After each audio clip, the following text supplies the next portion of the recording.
Magandang hapon mga kaibigan, atin naman alamin ang lagay ng ating panahon ngayong hapon ng November 2 sa tulong ni James Tunnel.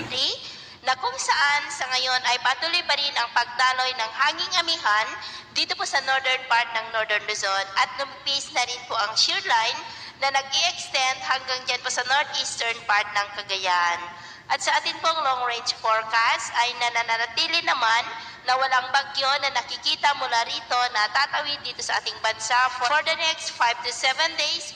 pero nananatili pa rin na posible ang pamumuo ng mga sama ng panahon sa silangan ng ating bansa at ang development po na ito ang ating babantayan.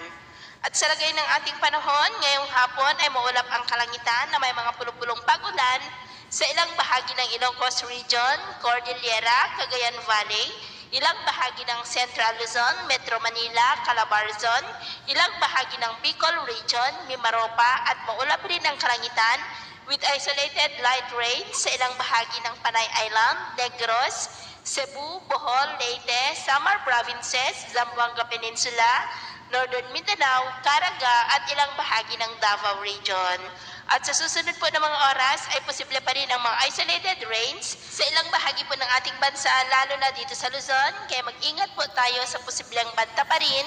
ng mga pagbaha at pagguho ng lupa. Sa atin naman pong mga baybayin dahil sa amihan at shear line ay may kataasan po mga seaboard sa mga baybayin po ng Batanes, Babuyan Islands, maging po sa ilang baybayin ng Ilocos Norte ng mga alon po ay posibleng aabot hanggang po sa 1.5 to 2.5 meters height. Kaya iwasan po muna natin ang papalaot, lalo na po dyan sa mga may kulay pula para mas makaiwas sa mga sakunang pangkaragatan.